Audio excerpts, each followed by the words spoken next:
around to conquering it, and during the whole of World War I, people lived there in peace. So we thought, if the Germans ever come, they are going to attack, and we'll just go to La Panne.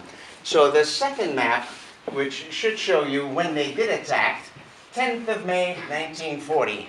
14th of May, Henry became 2 years old. So 4 days before his birthday, happy birthday, Henry, here come the Germans. And it was a tremendous pincer movement, as you can see. They came from all directions, and it was lightning-fast warfare. What's the first thing that we did? Well, we took a taxi. Why do you take a taxi? You're rich, you take taxis. You're running away from the Germans. How do you run away from the Germans? You get a taxi, and you go to La Panne.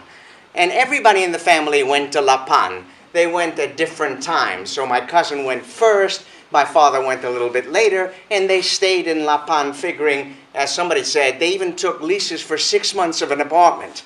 But the Germans were not about to let La Panne be free. They were going to attack and conquer all of it. I'm 2 years old. I have a sister who's 7 years old and a brother who's 12 years old. My brother who's 12 years old remembers that the French and the Belgian troops were going to the front to fight the Germans. Within 3 or 4 days, they were coming back. They'd already been beaten. And we knew, we've got to get out of there fast. So we only stayed in La Panne maybe 10 days. May 10th through May 17th, we were in La Panne. And then we realized, we've got to get out of there. The Germans are going to come and they're going to conquer the whole area. So where do we go to? You've all heard of Dunkirk, the place where the British evacuated thousands and thousands of their soldiers and women and children. Well, we thought we'll go to Dunkirk or nearby Calais, where they were also evacuating people.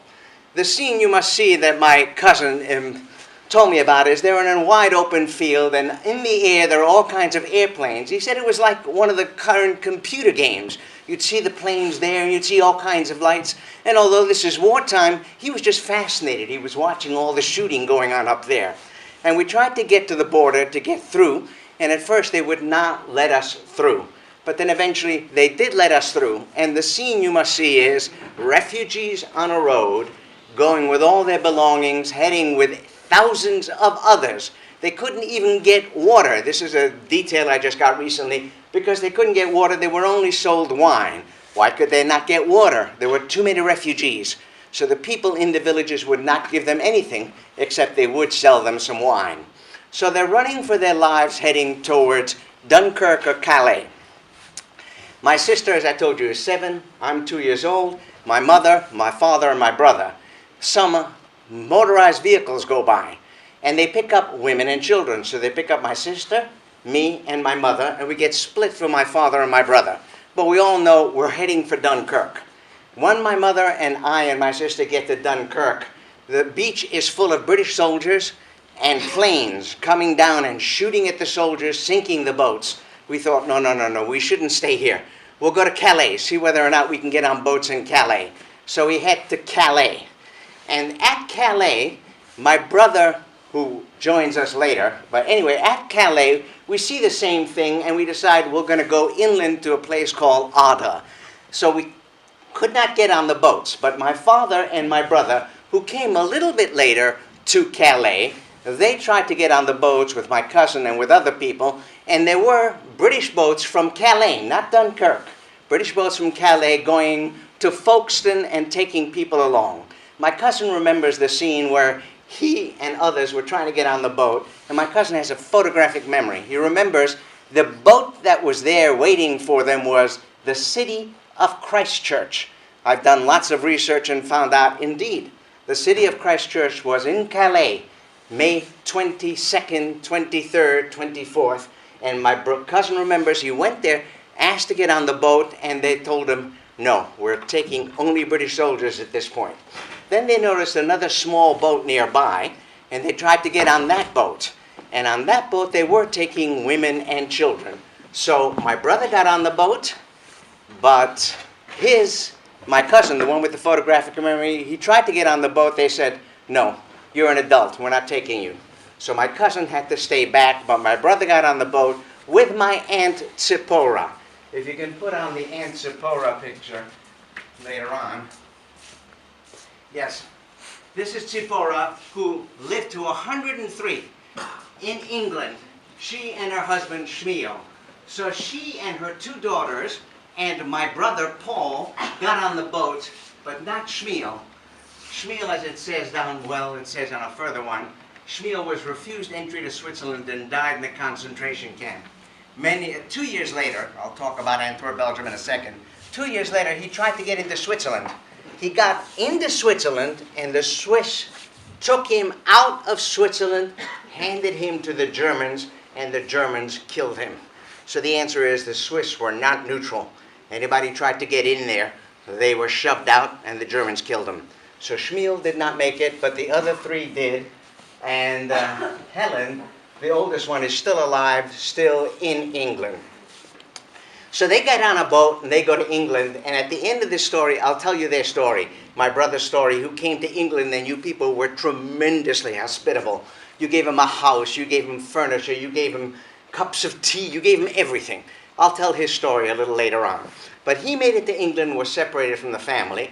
Meanwhile, my father, who couldn't get on the boat, started to look for us. And my mother, who was, as I told you, elsewhere, came back to Calais, too late to get on the boats, but she met up with my father. The next scene you must see is 50 or so Jews in a basement hiding while Calais is being bombarded.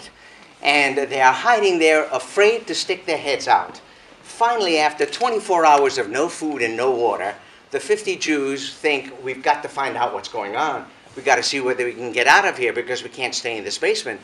So my uncle stuck his head out and looked. My uncle, let me see, which one is my uncle? Can we back up? Doesn't matter. One of my uncles stuck his head out. He said, when you saw the Germans, they were the blonde, conquering heroes. They strode into town. They were in charge. It was frightening to see them, but they looked beautiful. They looked majestic. In any case, he saw them. He went back in the basement, but the German had seen him. So the German said to everybody in the basement, out, everybody out, get out of the basement. When they got out of the basement, my father had forgotten his hat. So he said, can I go back and get my hat? The German said, you won't need your hat. At that point, we thought, we're going to be killed. Only dead people do not need their hats. So we were very scared and marching along. Again, there's always humor. My cousin tells me he had heard that the Germans shot every 20th person. So he kept counting the line to make sure he wasn't the 20th in the line to get shot at. So they're marching along, trying to get away from these Germans, and they get to a crossroads. And I've even located the crossroads on a map. And at the crossroads, you can go to Gravelines left or Ardres right. And a German soldier is sitting there, and we say, which way do we go? And the Germans say, you can go to the devil. And my uncle and all the rest of us realized we're not being marched off to be shot. The German soldier who's sitting at the crossroads said, do not go left to Gravelines. There's much fighting going on in Gravelines. Go to Ardres, you'll be safe there. So there were kind German soldiers, even in a conquering army that butchered the Jews. So he sent us to Ardres rather than Gravelines. And again, in my research, there was indeed much fighting going on in Gravelines. So we get to Ardres. What do you do in Ardres? Well, you go to a farmhouse, pay the farmer, stay there 2 weeks. The Germans are in charge. They've conquered all of Belgium, and they are in charge. And what happens next? What happens next is they say, go back home. Lead life as usual. So we get back in the cars and go back to our apartments in Antwerp, Belgium, and lead lives as usual. Why lives as usual? German-occupied territory is the same as English-occupied territory. You don't know who's in charge. You lead your daily life. It is best for the Germans if you make butter, make bread, make bombs, make bullets. If they harass you, you won't be productive. They want you to be productive. So they leave you alone. They lull you into a false sense of security. We ended up being in Belgium for 10 months thinking, well, maybe things will get better. Maybe the British will conquer. In fact, my uncle remembers the speech he heard of Churchill's where he said, we will fight on the beaches, we will fight in our colonies, we will fight everywhere. And this gave him courage. He thought, the British will continue to fight. All is not lost. But nevertheless, we keep hearing rumors. They are killing the Jews. They are killing the Jews. One of my uncles, wait, forgot part of the story. Life is led normally, not quite. We get back and the Germans say, we want to know how much money you have and we want to know how many diamonds you have, because they were going to kill us and they wanted all our diamonds and money. We told them we had this much diamonds and this much cash, and then we hid it in our houses, some cash, in case we wanted to run away. There was a squealer amongst the Jews, a rat, a whatever you call him. But you know, one guy who talks to the other people. He squealed on my father and my uncle first, which in its way turned out to be very fortunate. But in any case, what happened was my father and my uncle came to the bottom of the diamond dealer exchange.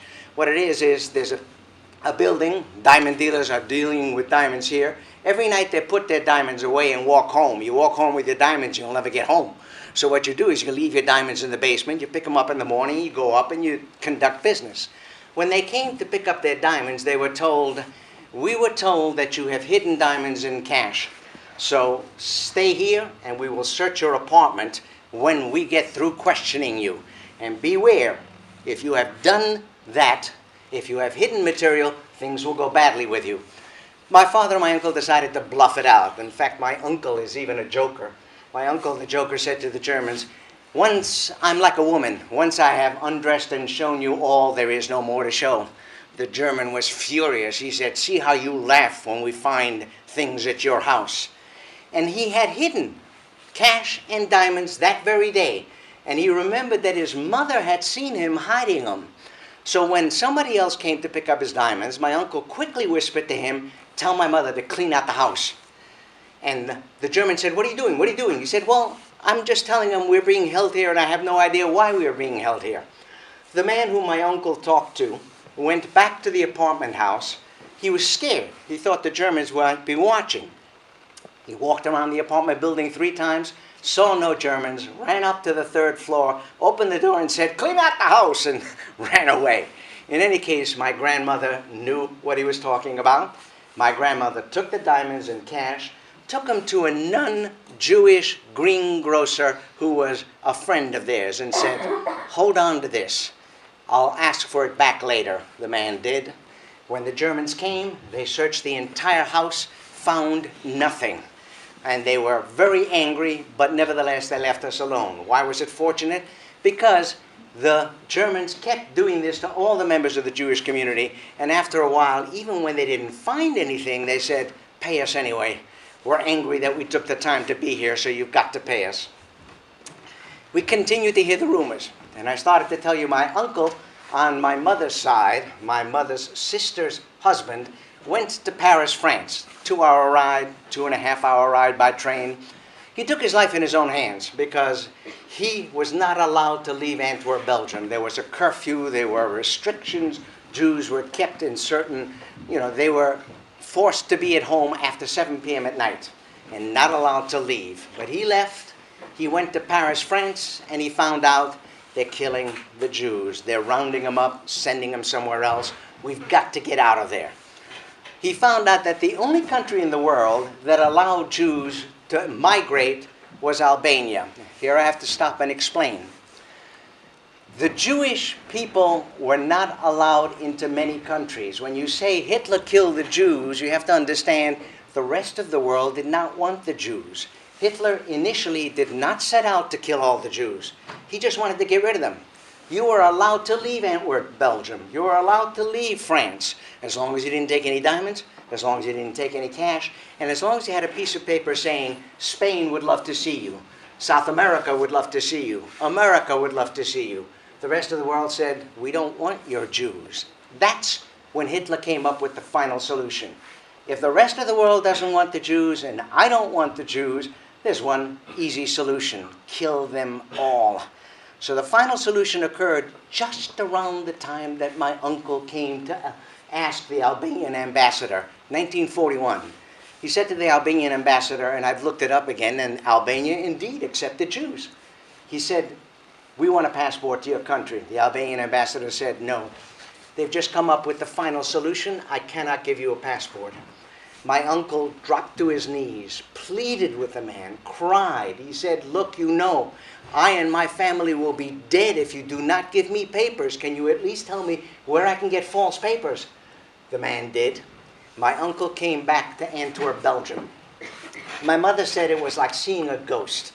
He had left 3 weeks earlier, came back through the door, and my mother thought, By God, I thought I'd never see him alive again. He walked through the door and he told all of us, you must run. If you do not run, you will die. So we all planned to run. But even then, my father and another uncle said, no, it's too dangerous. If we're out of Antwerp, Belgium, and they catch us, they'll kill us. We're not going. My grandmother said, you're going. She packed my father up, packed my mother up, sent them all away. And again, a funny little detail.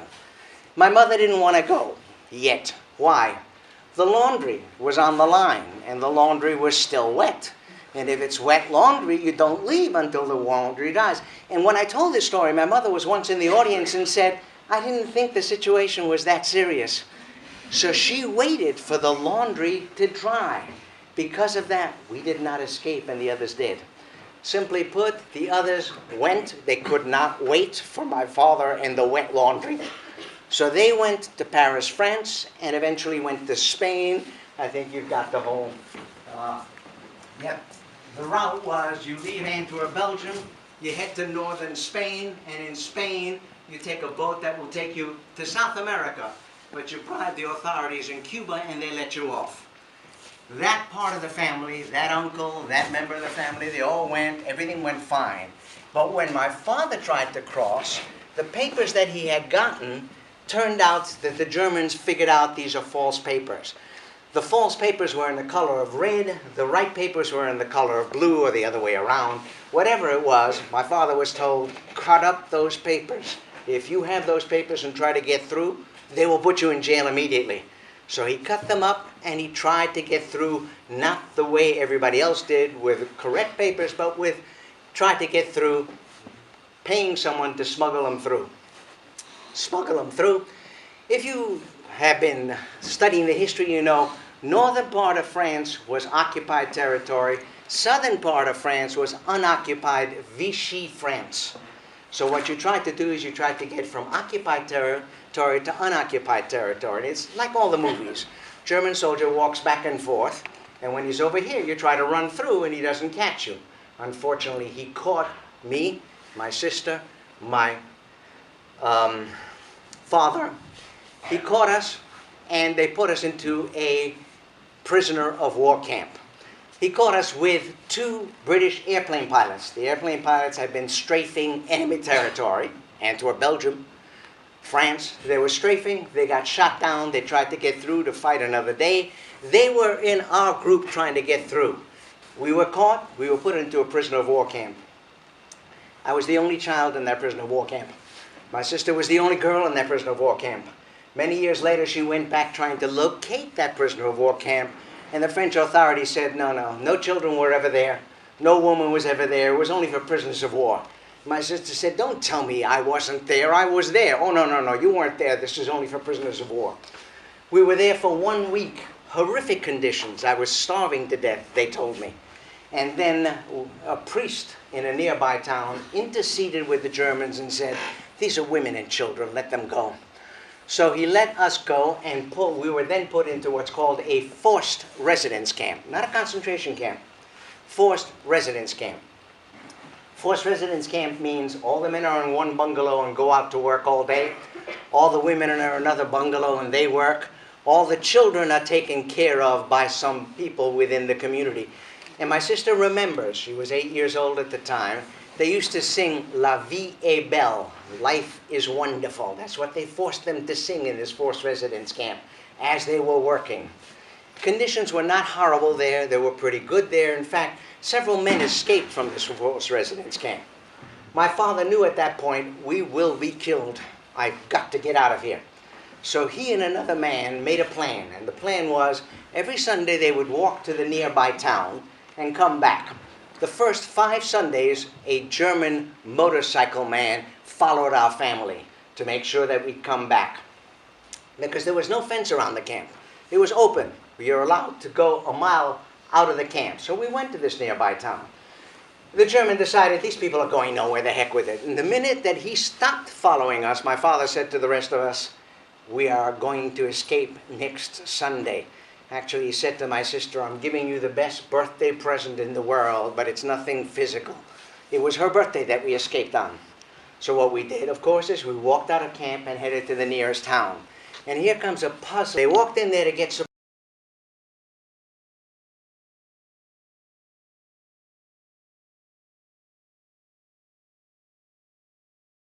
head of the forced residence camp we had just escaped from.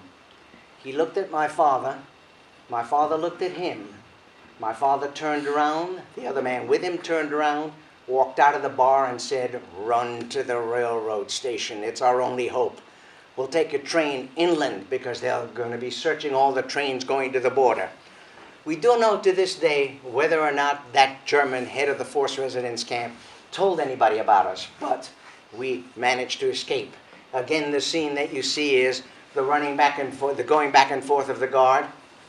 My sister remembers this detail. It's 2 a.m. We're running for our lives, trying to avoid being caught yet again. This is our third attempt to escape. And my sister says to my mother, "I need to go to the bathroom." My mother says, "Go in your pants." And my sister thought, this must be a dangerous time. I've never been told to do that. So she was scared and she kept running, and this time we did make it through. Before I go on, I must tell you what happened in that forced residence camp. We were the only family to escape. No other child, no other girl, no other young kid made it out of there alive, because 2 weeks after we escaped, they put up a fence around the entire camp. 3 weeks after that, they shipped everybody in that particular forced camp, called Camp de la Londe, to the death chamber. One bizarre little story to tell about this is, just 2 years ago, I get a phone call from a man saying, "Are you Henry Morgenstein?" I said, "Yes." He said, "Are you the Henry Morgenstein who was in Camp de la Londe?" I said, "Yes." "How do you know that?" He said, "I'm doing research on this camp, and yours is the only paper that doesn't show that you were sent to your death. My assumption is you must have escaped with your life." I said, "Yes, we're the ones who escaped." He started going, "Do you realize how lucky you are? Do you realize what would have happened to you? The first thing they did was separate children, and I was 3 years old at that time, from their parents. You would have been dead within the first 24 hours. Do you realize?" I finally told him, "Please, stop. I'm starting to realize. Don't go on with this. I now know I was one of the fortunate few to get out of there. No one else from that place got out of there alive." So we went from there back to where we ended up. We ended up in Spain. Actually, we ended up first in Cannes. And we ended up first in France. We were there for a little while in Vichy, France, but even then my father knew, we are going to be killed. We've got to get out of here. So we finally managed to bribe the authorities. One of you intelligently asked me, "How did you get out of there?" Diamonds. Diamonds are the most portable things in the world. Diamonds are what people can give to someone else, and immediately you get what you want. So we gave diamonds to different people, got the right papers, headed towards South America, which is the papers we had, but on the way there we stopped in Cuba and spent all of World War II in Cuba, because remember, America did not let any Jews in, no other country let Jews in. So we managed to escape. I do have a time constraint, so I want to give you a chance to answer questions. We escaped. We're the lucky ones. I'm the very, very lucky one. I told you I'd tell you the story of my brother. My brother came to England, Folkestone. He said it was astonishing to come to Folkestone and see the calm of the British people after the chaos that I had left. The British people were extremely kind and took care of us and gave us a house in Surbiton. That's right outside of London. Gave us crockery, sent me to school. Everything was fine. But then he heard, mail still went back and forth, he heard that we had escaped to Cuba. And my aunt and he and my aunt's son wanted to join us in Cuba. The only people who were going on the high seas at that point were the Greek shipping magnates today. They made a lot of money in World War II. Part of the money they made, because they were bringing supplies back and forth from America and Canada to England, they took civilians on their boats. They weren't allowed to, but you gave them enough diamonds, they took you. My brother went on a flotilla of 27 ships. Inside the flotilla was the ships carrying all the cargo and my brother. On the outskirts were the boats protecting the cargo. German U-boats waited until there were storms at sea that dispersed the boats and picked off the boats one by one. Of the 27 boats, 5 made it to Canada. Fortunately, my brother was on one of the 5 that made it to Canada. He made it to Halifax, and from there he wanted to take a boat from Halifax all the way to Cuba. But my aunt was told, don't do that. The Germans are getting these sailors drunk, finding out where they're going, and then they are sinking the boats. So my brother remembers being on this beach, wanting to go on that boat, and he was angry that he wasn't on that boat, but then he saw the boat being torpedoed, everybody there sinking. Those who made it to lifeboats were picked off by the German U-boats. Everybody on the boat died. At that point, my brother said, let's take a train. So we went by train from Halifax all the way to Florida. He remembers being in New York City, 42nd Street. He remembers that fairly vividly. He got all the way down to Florida. From Florida, he took a boat to Cuba. We lived in Cuba 1942 through 1947, and in 1947 we came to America. And et cetera, et cetera. This talk could go on for hours and hours. Yeah, Henry, you've obviously given us a lot of little stories there. Before, basically, we're going to give you a bit of a break to talk to each other and come up with some interesting questions you want to ask Henry. I know some of you have thought some questions already. But just before we do that, Henry, one of my favourite stories that you haven't told yet. Yes. Were there any times when you personally had a close brush with I make a list of the Nazi stories I have to soldiers? tell, and I forgot 2 of the most important ones.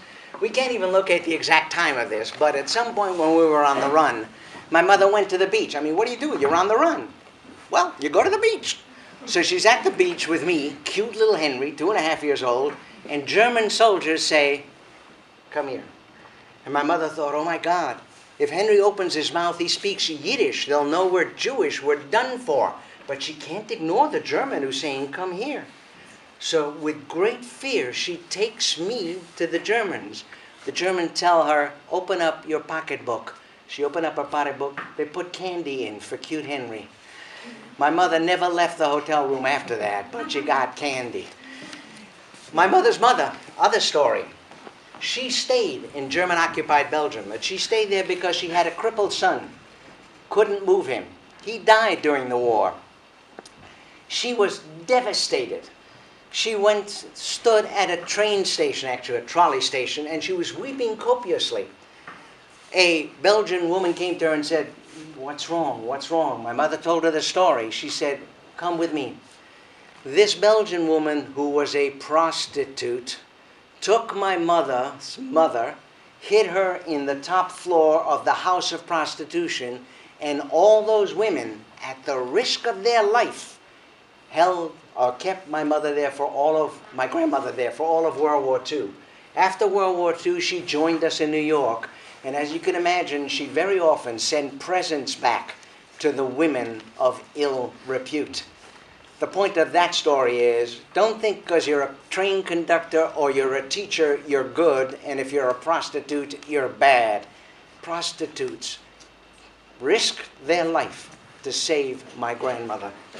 Only bad things like... I'm very hard of hearing, so all your questions are going to be directed at Mr. Cross. He will translate. Point is, I will have a great deal of trouble understanding what you say, so ask questions. Okay, anyone got any questions? Yeah. Harry was asking about how we're all taught about there are 6 million Jews who died, unfortunately. Harry's asking, how does it feel to be one of those? Obviously, you weren't one of the ones that died, but how does it feel to be amongst that group of people who so many died? Well, of course, I can't answer that question completely, but of course, one of the things that means I have to come and tell the story. I am the survivor. I'm the one who made it. So I come and tell the story of all those who died. I can't begin to imagine what others have gone through, and many have gone through much worse things than I. But basically, as a survivor, it is my job to tell the tale. Okay, do you think your experience changed you as a person, or do you think you were too young to... Well, it's very hard to tell, but it had to have changed me as a person. It had to have had an impact on me on how afraid I am or how bold I am or what I do. But but I don't know the nature of how it changed it. But I once said to my son, you know, Hitler changed my life, and his comment was, whose life did Hitler not change? So he's impacted all of us one way or another, but I can't quantify it.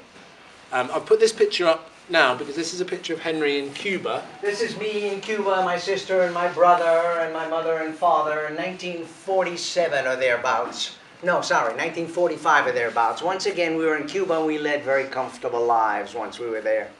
Have you thought about publishing your story? Yes, thank you very much. And the point is that I'm in the midst of doing just that, but I have researched it tremendously for 2 years and found corroborating evidence. It was fascinating to see myself as part of history.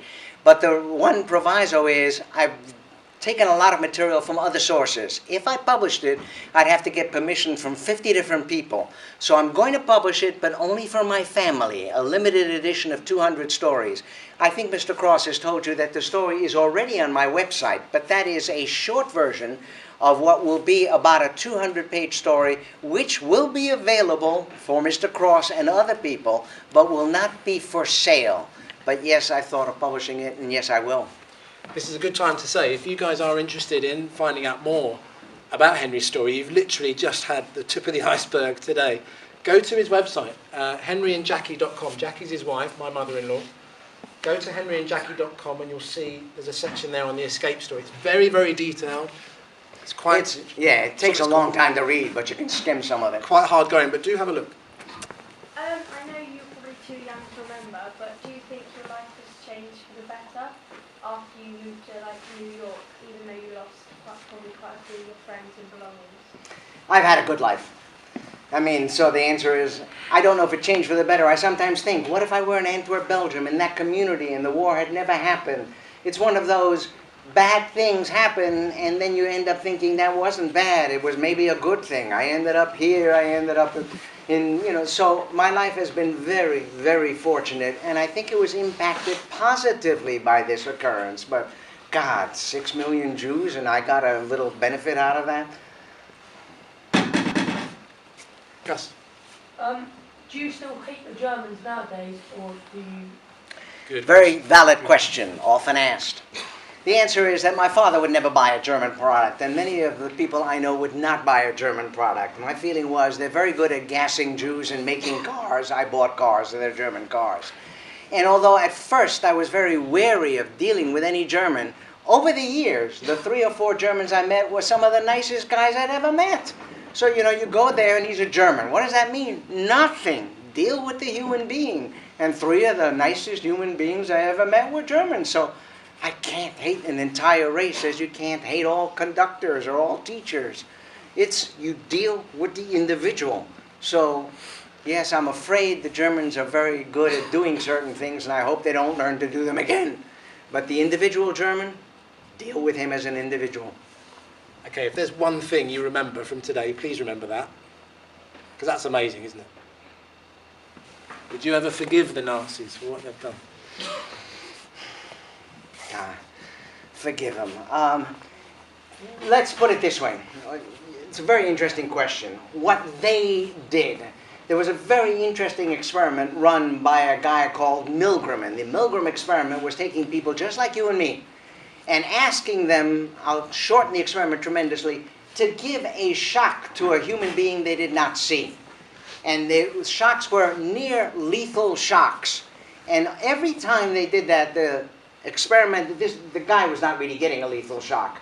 But the guy giving the shock always said to the experimenter, are you responsible for this? Because the guy's screaming. I don't want to give him a shock. Don't worry, I'm responsible. Okay. So when you obey orders, you do certain horrific things. And the Germans are very good at obeying orders, as you people are very good at sitting still here right now. So the answer is we teach in school and in society, follow authority. You've seen that question authority, and the answer is every once in a while you must question authority. The Germans were particularly good at following authority, but I can't blame the Germans.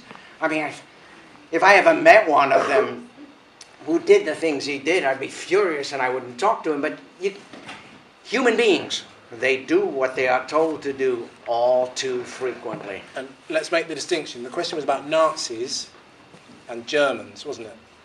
not necessarily the same thing. That's Good point. an important How does it make me feel? when you've done all the research that you've done. It's wonderful to plunge into ignorance in the search of knowledge. I love to learn things.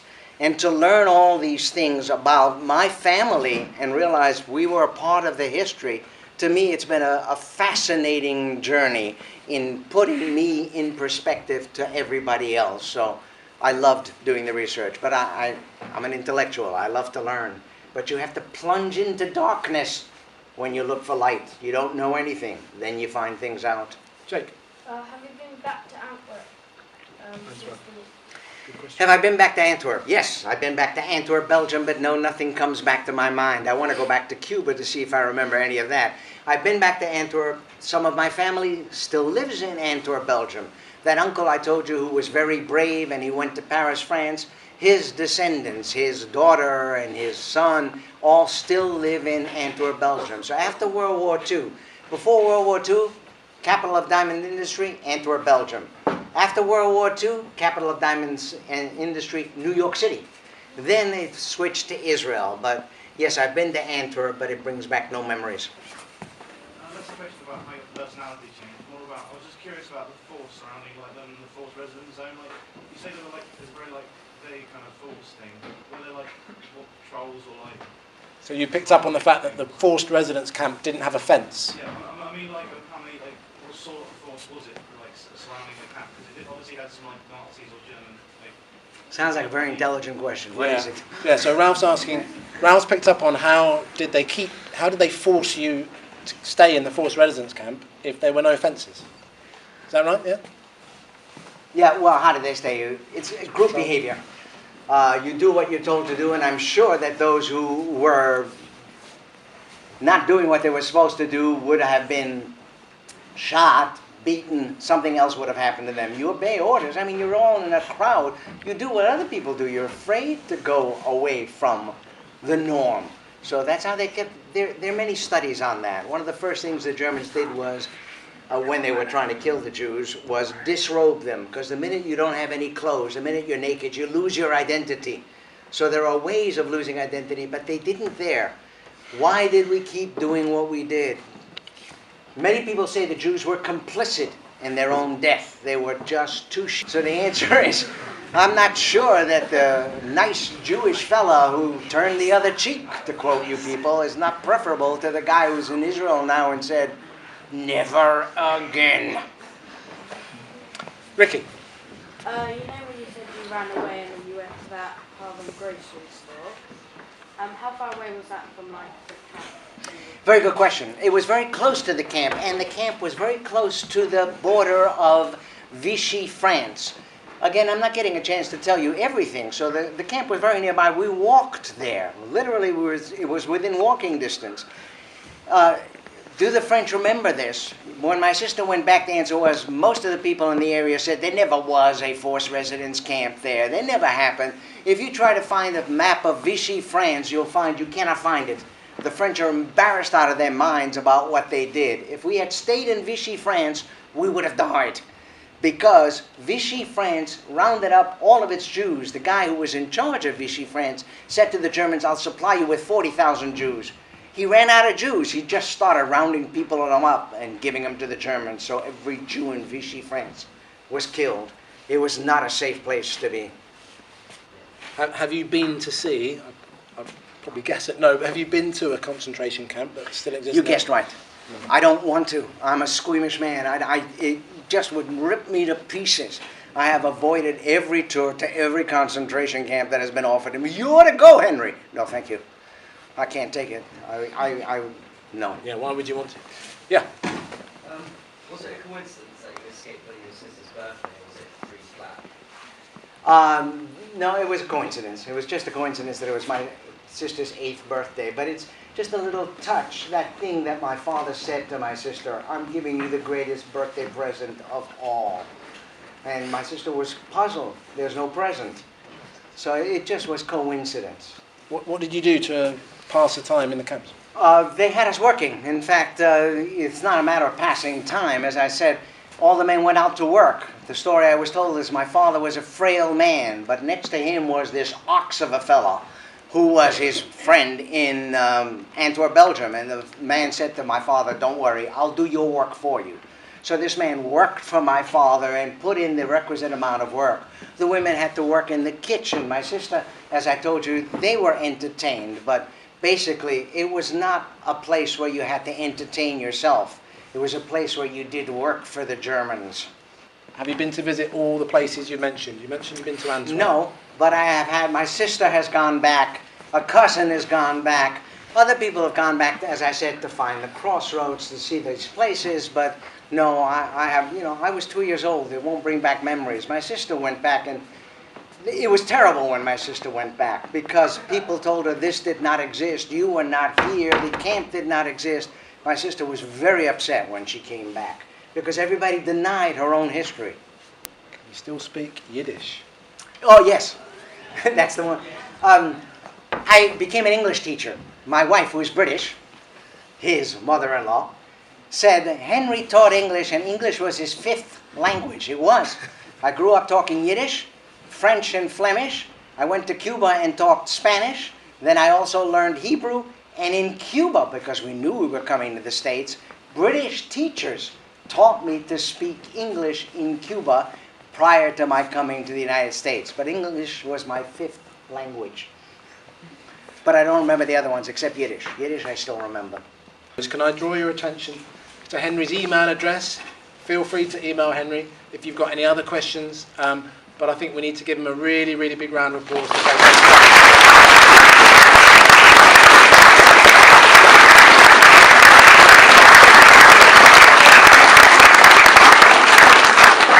You were very attentive. You paid close attention. You asked good questions. My compliments to you.